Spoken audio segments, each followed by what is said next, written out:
Morning all of you. जय हिंद जय भारत दोस्तों। बीएसएससी का पहला सेट डाल दिए हैं और दूसरा सेट पर हम कब्जा कर रहे हैं। इसी तरह सारे सेट पर क्या करेंगे, सॉल्यूशन करेंगे और देखेंगे क्वेश्चन किस टाइप का है, कैसा है और इसे क्या करेंगे, सीखेंगे इससे। हाँ सीखिए, इम्पोर्टेंट क्वेश्चन है। आपको भी क्वेश्चन देखने से लगेगा अच्छा क्वेश्चन है, जो परीक्षा में पूछा हुआ क्वेश्चन है पहले का, वही क्वेश्चन आपको दिया जा रहा है। प्रीवियस सेट का क्वेश्चन है, प्रीवियस सेट का क्वेश्चन है और आप क्या करें, प्रीवियस सेट के क्वेश्चन पर ध्यान दें। ठीक है, नेक्स्ट पढ़ाई करते हैं। क्वेश्चन क्या है, बोलते हैं इसको।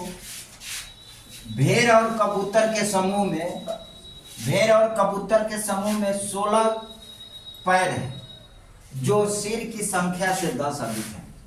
16 पैर है जो सिर की संख्या से 10 अधिक है। इनमें से भेड़ों की संख्या क्या है? अब ध्यान देना है, 16 पैर है। कितना पैर है? 16 पैर है और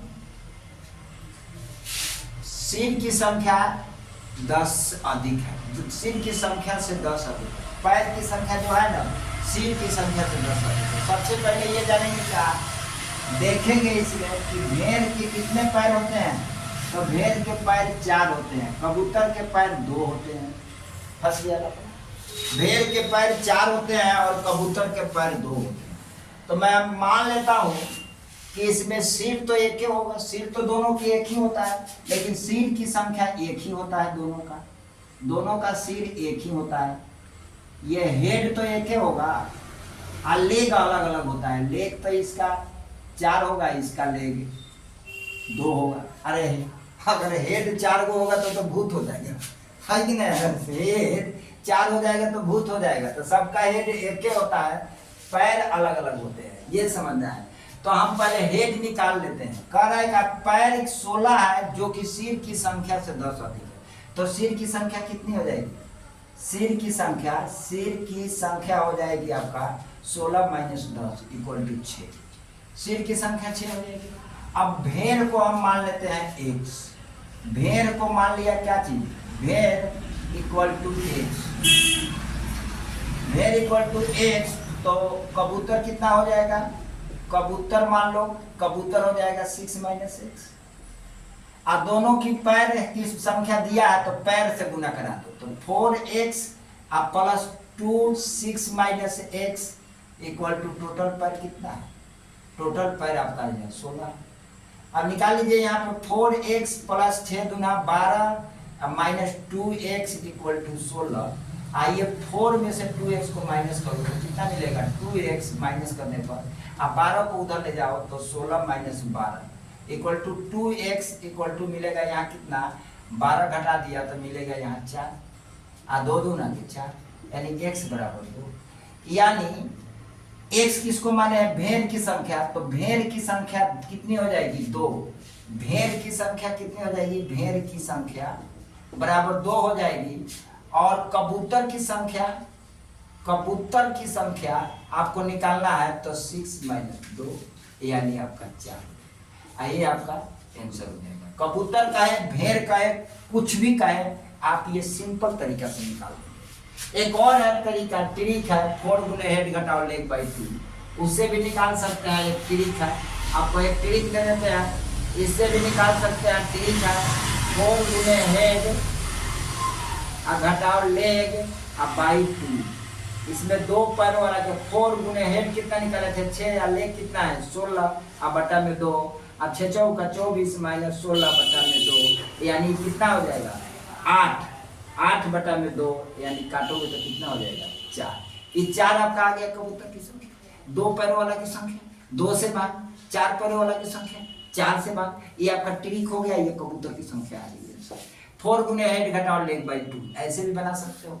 इसमें कोई तुल कमान नहीं है, इसमें थोड़ा सा तुल कमान है, लेकिन इसको समझिए, मेथड से है, ये ट्रिक है, भुला जाइएगा कभी आप, इसलिए आप ऐसे लिखिए। अब देखिए नेक्स्ट क्वेश्चन को देखते हैं मेरे दोस्त। 3 क्रमागत पूर्णांक संख्याओं का कुल योग 1350 है। ठीक है, तो इसमें से सबसे छोटी और सबसे बड़ी संख्या का योग क्या है? अब क्या होगा ये देखना है। 3 क्रमित पूर्णांक संख्याओं का कुल योग 1350 है। तो बीच वाला योग निकाल लो। बीच की संख्या हम निकालते हैं तो क्या करेंगे, 1350 बटा में 3 कर देंगे तो ये बीच की संख्या निकल जाएगी।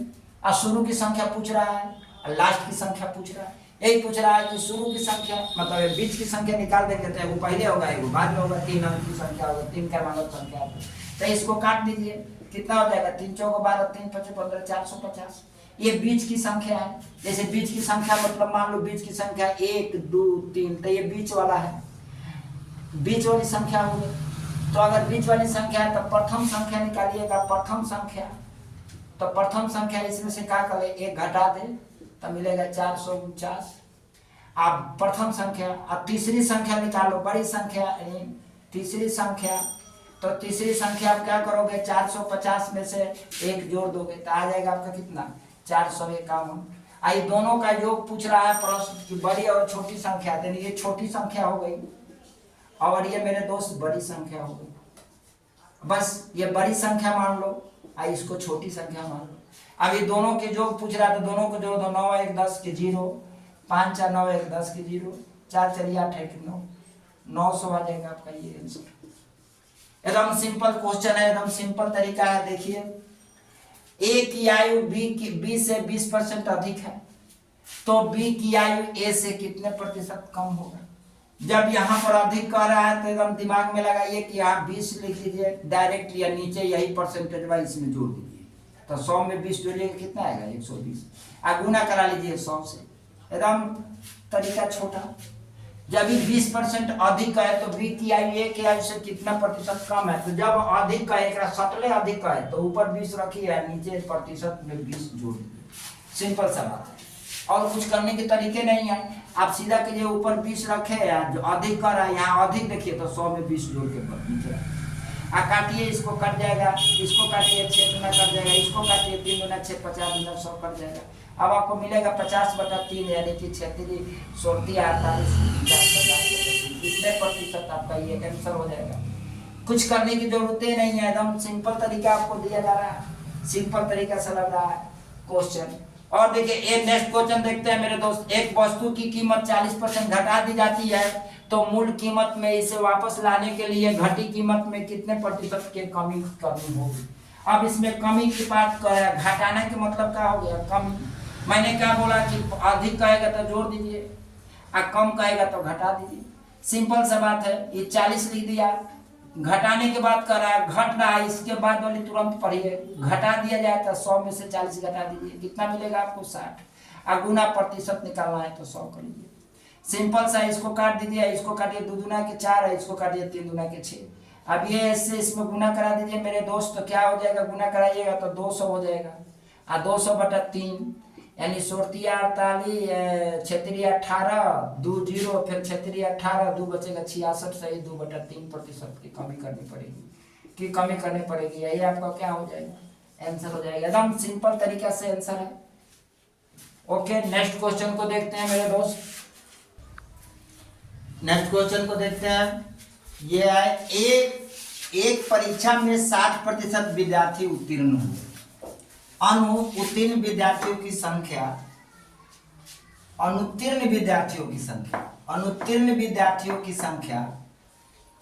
400 है। तो परीक्षा में कितने विद्यार्थी शामिल हुए। अब ये कह रहा है 60 विद्यार्थी उत्तीर्ण हुए और अनुत्तीर्ण की संख्या दिया है 400, यानी ये फेल है और ये क्या है, पास है। अब समझिए बात को, अगर 60 पास है 100 में तो फेल कितना है, फेल कितना होगा, 100 - 60 यानी 40। और 40% फेल के नंबर कितना है, 400। तो 1% पर निकाल ले, 1 यूनिट पर निकाले तो 1 यूनिट पर क्या हो जाएगा, 400 और गुने 100 और बटा में 40। इसको काट दो 10 बार में और इसे गुना करा लो। टोटल विद्यार्थी कितने हैं, यानी 1000। एकदम सिंपल। ये टोटल स्टूडेंट आपका आ जाएगा, ये आपका आंसर हो जाएगा। कुछ लाफा शूटिंग नहीं करना है दोस्त, एकदम आंसर सटीक में मिलेगा। आप ध्यान दीजिए। करा 8 पुस्तक का क्रय मूल्य 8 पुस्तक का क्रय मूल्य 6 पुस्तक के विक्रय मूल्य के बराबर है। यानी 8 पुस्तक का सीपी 6 पुस्तक का एसपी के बराबर है। कहा देखिए, जो कहा वो कर दिया। अब हमें क्या करना है, इसको काट दो 4 दूना 8, इसको काट दो 3 दूना 6। अब CP upon SP equal to 3/4, यानी क्रय मूल्य 3 रुपया और विक्रय मूल्य 4 रुपया। तो प्रॉफिट कितना, तो प्रॉफिट आपका आ रहा है कितना, 1 रुपया। अब हमको क्या निकालना है, लाभ परसेंट। तो 1 गुने 3 और 1/3 गुने 100। अब इसको काटेंगे तो मिलेगा क्या आपका 33 सही 1/3%। आइए आपका क्या हो जाएगा, लाभ हो जाएगा। ये दो आंसर है। नेक्स्ट क्वेश्चन को मेरे भाई देखते हैं। ये सवाल को देखिए, समझिए, सीखिए। अब बस ये नहीं कि वीडियो को देख लिया रील के तरह बढ़ाते चले गए, तो बस वही कीजिएगा। एक घड़ी 1140 रुपया में बेचने पर एक व्यक्ति को 5% की हानि होती है और 5% लाभ कमाने के लिए घड़ी को किस मूल्य पर बेची जानी चाहिए। सबसे पहले 1100 में बेचा जाता है, ये समझिए। एसपी दिया है कितना, 1140। लॉस हो रहा है, तो लॉस कितना हो रहा है आपका 5% लॉस हो रहा है, तो इसका क्रय मूल्य निकाल लो। 5% लॉस हो रहा है तो सीपी निकाल लो। यानी 1140 बटा में 5% 90, 100 में 5% लॉस तो 95 गुने यहाँ 100 कर लो। बेचता कितने में, 5% लाभ पर बेचना चाहता है वो, तो यहाँ कर लो कितना 105 बटा में 100, यही में बेचना हो चाहेगा। 105, 100 में 5 जोड़ दिया, 105 में बेचना चाहता है, 100 से 100 कैंसिल। 19 × 5 = 95 रहा, 19 × 6 = 84, 19 × 5 = 95 रहा, 19 × 6 = 84, 60 आ गया वो। इसको काट दो, इसको काट दो 21 बार में, आपको मिला कितना 60 गुने 21। चाहते तो इस 100 को नहीं लिखते, 95 गुना इससे कराते आंसर आ जाता, लेकिन तुम सोचते थोड़ा सा तुमको प्रॉब्लम होता, इसलिए सीपी आ गया। अब कितने में घड़ी कितने कीमत पर बेची जानी चाहिए, अगर लाभ हो रहा तो यहाँ से सीपी निकल गया। इसको रख दिए तो कितने में बेची जानी चाहिए, तो अब एसपी निकल जाएगा। अब एसपी हो जाएगा कितना, 6 × 6 = 6 × 12 = 1200, 6 × 6 = 6 × 12 1260 रुपये में बेची जानी चाहिए। अगर 1260 रुपये में बेची जाएगी तो इसे 5% के क्या होगा, आपका लाभ हो जाएगा। ठीक है, नेक्स्ट क्वेश्चन को फिर देखते हैं। यदि m और n का अनुपात दिया हुआ है, इसका मतलब क्या है कि 3m + 5n और 6m - n का मान ज्ञात करना है। सिंपल है, m/n कर लो बराबर 2/3 कर लो। m का वैल्यू 2, n का वैल्यू 3। आप क्या करें, 3 गुने 2 प्लस 5 गुने 3 कर ले, बटा में 6 गुने 2 -3 कर ले। 3 दूना 6 या 3 × 5 = 15, 15 3 दूना 6 15 6 21, 3 × 5 = 15 और 3 दूना 6, तो 15 6 21। बटा में ये क्या हो जाएगा, 3 दूना 6 या 6 में से 3 गया 3, काटोगे आ जाएगा आपका 7।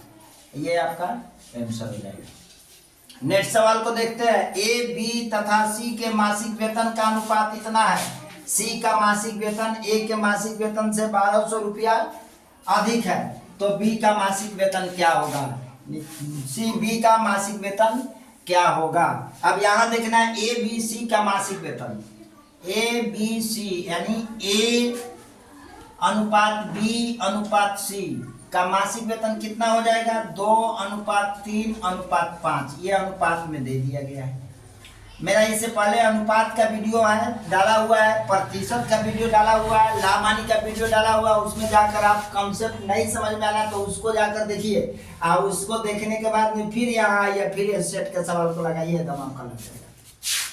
कह रहा है का कि सी का मासिक वेतन ए के मासिक वेतन से इतना अधिक है, इतना अधिक है। तो सी और ए, सी का 1 5 इसका 2, तब 5x - 2x ये अंतर निकाल दिया कितना के 1200 का मेरे भाई, 1200 का अंतर है। तो इसमें बचेगा आपका 3x बराबर कितना हो जाएगा 1200, 1 8 2 3 4 का 12 यानी 400। x की वैल्यू कितनी हो गई 400 हो गई। अगर x की वैल्यू 400 हो गई तो a का मान कितना हो जाएगा 4 दूना 800, यानी a का मासिक वेतन कितना हो जाएगा 800। पूछ क्या रहा है, ए का मासिक वेतन है, बी का पूछ रहा है मेरे भाई, तो बी का मासिक वेतन कितना हो जाएगा आपका, 4×3=1200, यानी 400 गुने 3, यानी ये 1200 हो जाएगा। अब पूछ रहा है मासिक नहीं वार्षिक वेतन निकालने के लिए, तो इसको 12 से गुना करा दो, तो बराबर 44 है, 144 पर 2 जीरो। आइए इसका बी का वार्षिक वेतन हो जाएगा, ये इसका बी का वार्षिक वेतन है। आइए आपका क्या हो जाएगा, आंसर। ठीक है, नेक्स्ट क्वेश्चन सेट का देखते हैं मेरे दोस्त, आगे चलो आगे देखते हैं क्वेश्चन को। यदि कोई धन 16 वर्षों में, यदि कोई धन 16 वर्षों में दुगना हो जाता है तो वह 8 वर्षों में कितना गुना हो जाएगा।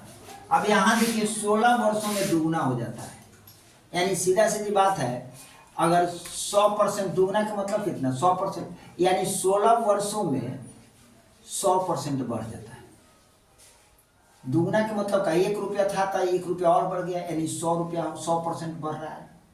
तो 8 वर्षों में कितना बढ़ जाएगा, 8 वर्षों में 50% बढ़ेगा, सीधा सीधी, यानी इसका आधा। यानी ये 2 रुपया कमाया 16 वर्षों में, अगर 16 वर्षों में 2 रुपया कमाया, 16 वर्षों में 2 रुपया कमाया तो 1 रुपया इसकी मूलधन होगी। अब 8 वर्षों में इसके कितने रुपये कमाएगा, इसका आधा कमाएगा, 1 रुपया, यानी 1/2, तो मूलधन टोटल ब्याज में कितना हो जाएगा, 1 सही 1/2। आइए आपका क्या हो जाएगा, आंसर हो जाएगा, यानी 8 वर्षों में 1 सही 1/2 कमाएगा, यानी 1.5 गुना होगा। कितना गुना होगा, 1.5 गुना होगा, सीधा सीधी बात। मान लीजिए 16 वर्षों में 100% है, दुगुना हो गया, परसेंट पर जाइए, 16 वर्षों में 100% है तो 8 वर्षों में कितना परसेंट होगा, 50%।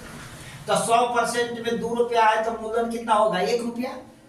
8 वर्षों में कितना 50% कमा लिया, यानी 1 रुपया का आधा कमाया तो 1 रुपया मूलधन हुआ, इसका आधा मूलधन, तो इसका रुपया क्या होगा, 1 सही 1/2 हो जाएगा, आधा हो जाएगा। अरे 100% पर 100 तो 100% पर डबल, यानी 1 का 2, यानी 1 का 2 हो रहा है, कै परसेंट पर, 100% पर, तो 50% पर क्या होगा, 1 होगा, आधा हो जाएगा, सीधा सीधा।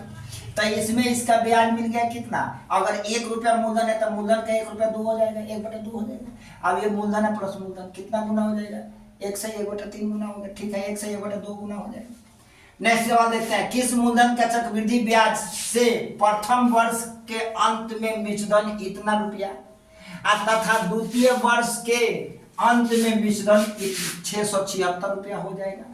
तो हम निकालते हैं, कहा कि पहले मिश्रधन निकाल देते हैं, इसका मिश्रधन देना है तो ब्याज निकाल देते हैं प्रथम वर्ष का, यानी प्रथम वर्ष का ब्याज निकालते हैं, प्रथम वर्ष का मिश्रधन निकाल देते हैं। मिश्रधन कितना हो जाएगा, यानी कि 676 प्रथम वर्ष का मिश्रधन, यानी मूलधन निकाला माइनस 650, यानी कितना आ गया आपका 26 रुपया मूलधन, ये मूलधन हो जाएगा। अच्छा, प्रथम वर्ष का मिश्रधन निकाल देते हैं, मिश्रधन तो कितना हो जाएगा 26, तो प्रथम वर्ष का तो 26 बटा में 100 वर्ष का निकाल देते, 100 रुपये का निकाल देते हैं। प्रथम वर्ष का मूलधन 100 रुपये का मूलधन निकालते हैं, 100 रुपये का ही क्या है, मिश्रण ले लो और 100 रुपये पर निकालते हैं, 100 रुपये पर तो इतना गुने कितना 650 था, तो इसको काट दो, गलत हो रहा है, 650 नहीं होगा, 26 बटा में 650 और गुने 100 करो। अब इसको काटो, अभी कटेगा 0 से 0, 13 दूना 26, 13 पचे 65 और 5 दूना 10, यानी 2 दूना 4, यानी 4 रुपया ब्याज आ रहा है। 100 रुपया का ब्याज मिल गया। जब 100 रुपये का ब्याज कितना मिल गया, 4 रुपया मिल रहा है, तो 100 रुपये का ब्याज अगर 4 रुपया मिला तो 100 रुपया का मिश्रधन कितना मिलेगा, तो 100 रुपया का मिश्रधन कितना मिलेगा, 100 + 4 यानी 104 रुपया। जब ये 104 रुपया मिश्रधन मिला 100 रुपया पर, तो हमें कितना रुपया पर मिश्रधन निकालना है, 100 रुपया पर इतना मिल रहा तो 1 रुपया पर निकालेंगे, 650 पे निकालेंगे, 676 पे निकालेंगे, 104 रुपया पे निकाले तो फिर यहाँ लिखते हैं 100 रुपया का मिश्रधन कितना हो रहा है 104 रुपया। 100 रुपया का मिश्रधन 104 रुपया, तो 1 रुपया पर निकालते हैं तो कितना होगा 104/100। इसलिए निकालेंगे कितना 676 650 पर, तो 650 पर मिश्रधन क्या हो जाएगा, तो ये मूलधन क्या हो जाएगा 100 रुपया पर मूलधन इतना, सॉरी मूलधन, तो 1 रुपया पर मूलधन, तो 650 पर मूलधन 104 बटा ये कितना हो जाएगा 100 और गुने 650। अब काटो यहाँ से, कट जाएगा 0 0, 5 दूना 10, 13 पचे 65 कट जाएगा, इसको काट दो, 5 दूना 10, 2 दूना के 4, यानी आ जाएगा 52 गुने 13, आगे 13 दूना 26 के 6 या 13 पचे 65, 66 67 6 67, यानी 676 रुपये। तो उसकी मिश्रधन क्या होगा, इसका मिश्रधन 676 हो जाएगा, यानी 13 दूना 26 कि 6 13 दूना 26 के नहीं, इसको मिश्रधन है मूलधन उल्टा लिखा गया, इसको सीधा करो, यह हो जाएगा 104 रुपया मिश्रधन है, मिश्रधन है तो मूलधन कितना होगा 100 रुपया पर। अगर 1 रुपया मिश्रधन है तो मूलधन क्या होगा 100 बटा में 104। अगर 650 रुपया मिश्रधन है तो मूलधन कितना हो जाएगा, मिश्रधन है तो मूलधन क्या होगा, मूलधन क्या होगा 100 बटा में 104 और गुने 650। अब इसको काट दो, ये कट जाएगा आपका 52 बटे 50 दूना 100, 13 चौका 52, 13 चौका 52, 13 पचे 65, 2 दूना के 4 50, 25 दूना के 25, 2 दूना के 4 25 दूना के 50 और 2 दूना के 4 25 दूना के 50, यानी 25 गुने 25 कितना आ जाएगा 25 गुने 25 यानी 625 रुपये। ये आपका आ जाएगा, ये आपका मूलधन है। क्या है, ये मूलधन है।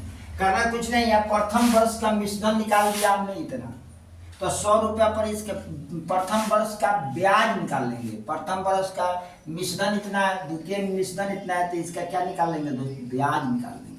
ठीक है, अब ब्याज इतना आ गया तो पर 100 रुपये का ब्याज कितना हो जाएगा 4 रुपये निकाल देंगे 100 रुपया पर, इसलिए 650 पे निकालेंगे, इसलिए कितना पर निकालेंगे 100 रुपये पर निकालेंगे, तो इसलिए 650 पे निकाल देंगे 650 पे। अब 100 रुपये मिश्रधन है तो ये ब्याज निकल गया, तो 100 रुपया का मिश्रधन कितना हो जाएगा 100 + 4 104 रुपया मिश्रधन हो जाएगा। 104 रुपये मिश्रधन हो गया, जब यहाँ 4 रुपये निकला तो 100 104 रुपये मिश्रधन है, कितने रुपये मूलधन पर 100 रुपये का मूलधन पर, तो 1 रुपया मिश्रधन होगा कितने रुपये का मूलधन पर बता चल जाएगा, इसलिए 650 रुपया मिश्रधन होगा कितने रुपये पर। This is your answer. Next question को देखते हैं, लगातार 40 सम संख्याओं का औसत क्या होगा, कुछ नहीं n + 1 कर लो, सम संख्याओं का औसत क्या होगा, सम संख्या का औसत बराबर क्या होता है n + 1, यानी 40 + 1 = 41। ये आपका आंसर हो जाएगा। ठीक है, लगातार 40 सम संख्याओं का औसत 41 होगा, n + 1 लिख लीजिए। ठीक है, 4 क्रमागत सम संख्याओं का औसत 27 है, तो इनमें से सबसे छोटी संख्या क्या है। अब देखिए 4 क्रमागत कर रहा है तो इसको क्रम से लिख लीजिए, 4 क्रमागत है तो पहला मान लीजिए, ये प्रथम हो जाएगा, ये द्वितीय आपका लिख लीजिए, संख्या ले लेते हैं x + 1, ये तृतीय ले लेते हैं संख्या x + 2, सम 4 क्रमागत सम संख्या। क्रमागत सम संख्या का मतलब क्या है, 2 और 2 4, यानी इसको मानते हैं 2 तो इसमें मान लेंगे 2, तो 2 दूना के 4 हो जाएगा, ये भी सम संख्या। इसको मान लेंगे कितना 4 और 2 6। अब एक और मान लेंगे, चौथी संख्या मान लेते हैं, चौथी संख्या आपका कितना मान लेंगे x + 6, तो यहाँ 2 और 4 और 6 और 2 8, सीधा हो गया। इस टोटल कितना है 27 है, सबका औसत 27 है, तो 4 संख्या का औसत था x + x + 2 + x + 4 + x + 6 = 27 गुने 4 कर लेते हैं।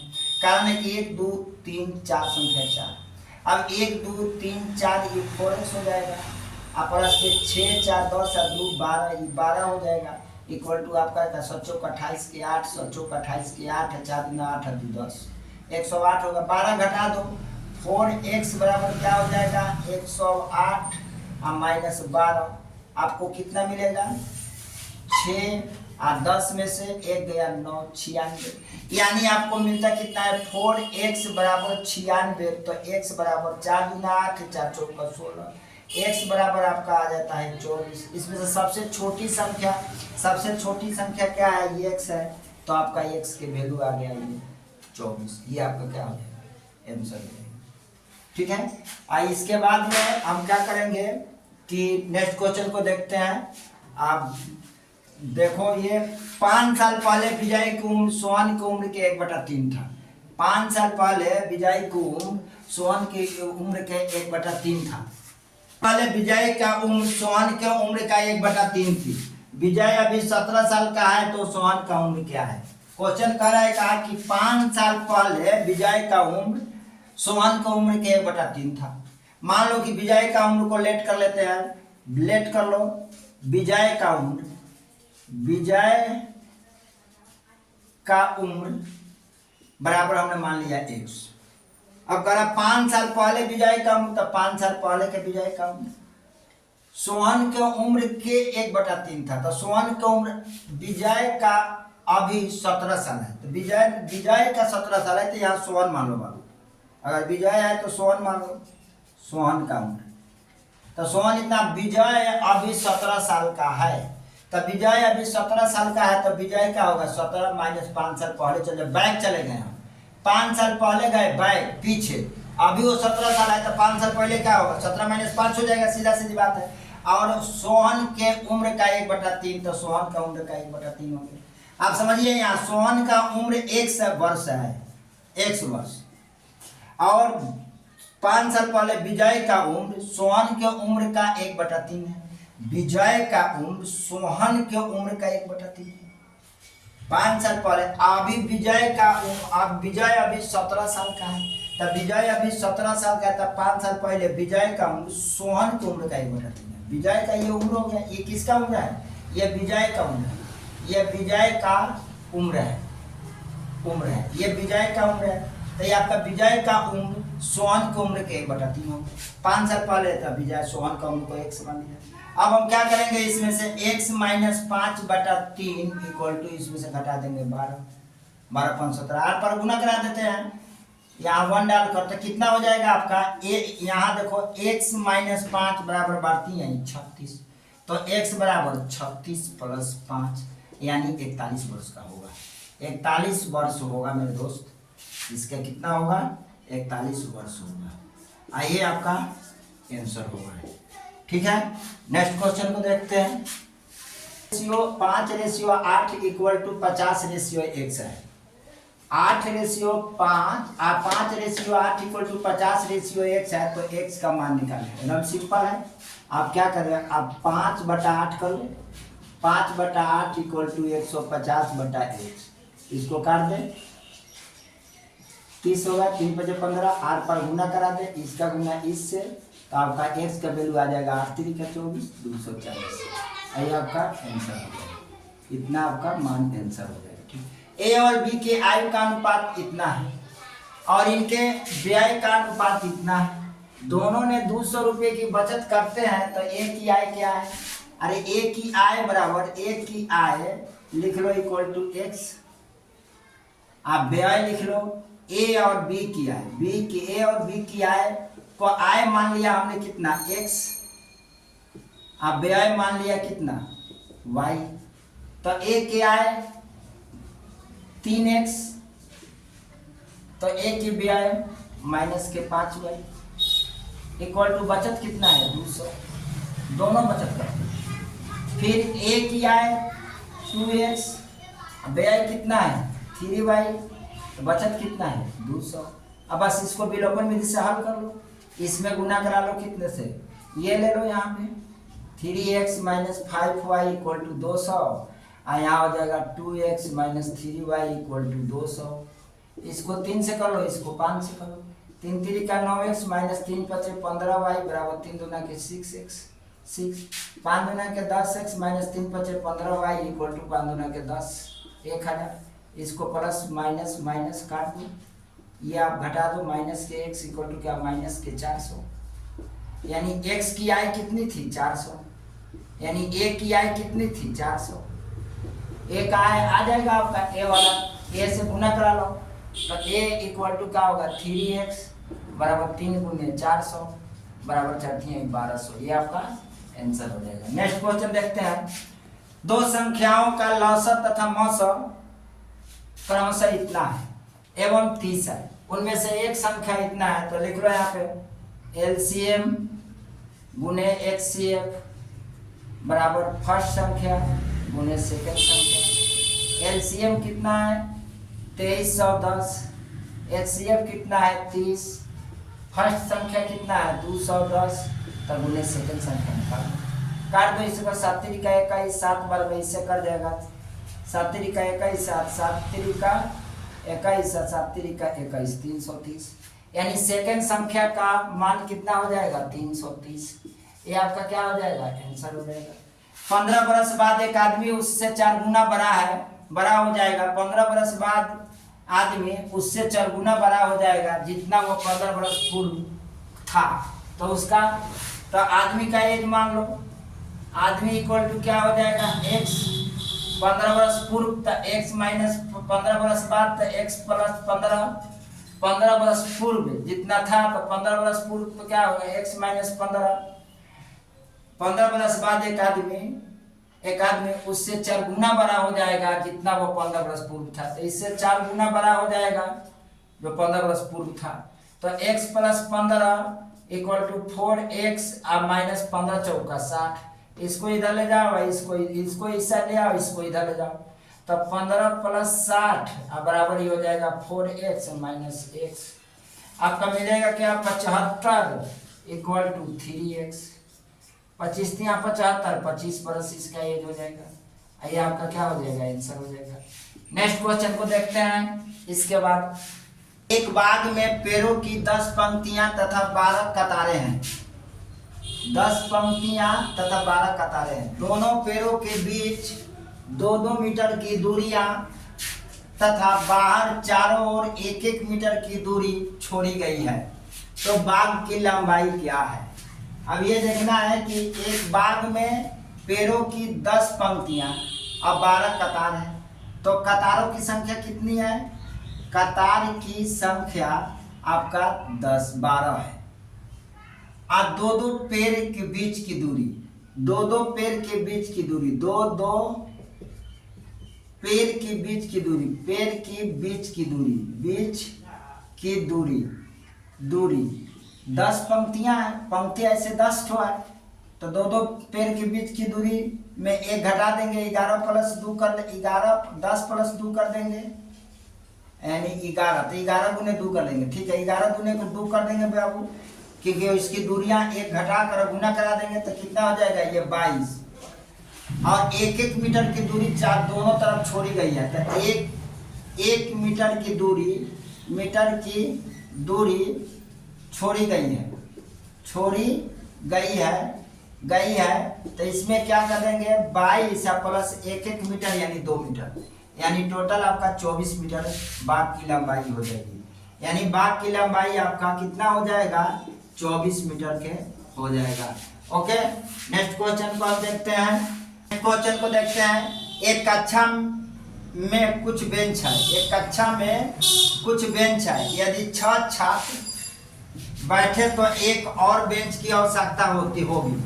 यदि प्रत्येक बेंच पर 7 छात्र बैठे तो इन बेंच पर 5 अतिरिक्त छात्र बैठ सकते हैं। तो इस कक्षा में कुल कितने छात्र हैं? माना कि छात्रों की संख्या बराबर x, तो कुल कितने छात्र कुल छात्र कितना हो जाएगा आपका 6x प्लस 1, क्योंकि एक बेंच खाली रह जाती है, एक और बेंच की आवश्यकता पड़ती है, यानी एक बेंच और, ये कुल छात्र हो गया। एक बेंच और की आवश्यकता होती है, आवश्यक बेंच यानी एक घट जाता है, यानी x प्लस 1 चाहिए इसको बेंच। तो कुल छात्र ये हो जाएगा।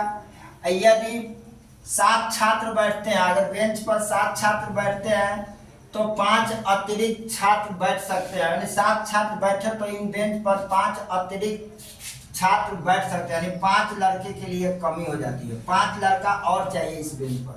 तो 5 मैंने माइनस कर दिया। कुल छात्र कितने हैं तो कुल छात्र 6x + 1 अब बराबर ये कुल छात्र बराबर कुल छात्र हो जाएगा, क्योंकि 6 एक बेंच कमी होती है तो 6 छात्र बैठते हैं तो एक बेंच कमी, तो यहाँ से कुल छात्र हो जाएगा। और 7 छात्र बैठता है तो 5 अतिरिक्त छात्र और बैठ सकते हैं, 5 बेंच खाली पड़ जाता है 5 और, इसमें एक छात्र की कमी पड़ जाता है बेंच के लिए, और इसमें छात्र की घट जाता है। इसे गुना करा दो 6x + 6 बराबर 7x - 5। अब आप क्या कीजिएगा, इसको करेंगे 5 को इधर लाएंगे तो 6 + 5 बराबर 7x - 6x। अब यहाँ पर आपका आ जाएगा कितना, 11 = x। अब x बेंचों की संख्या आ गया, लेकिन निकालना है किसका, हमें छात्रों की संख्या। ये बेंचों की संख्या हो गया, बेंच की संख्या। अब निकालना है छात्रों की संख्या, तो क्या करेंगे, x + 1 × 6। ये छात्रों की संख्या 11 + 1 × 6, यानी 12 × 6 12 72 छात्र हो जाएंगे। ये आपका आंसर हो जाएगा। That's all. Okay, thanks you.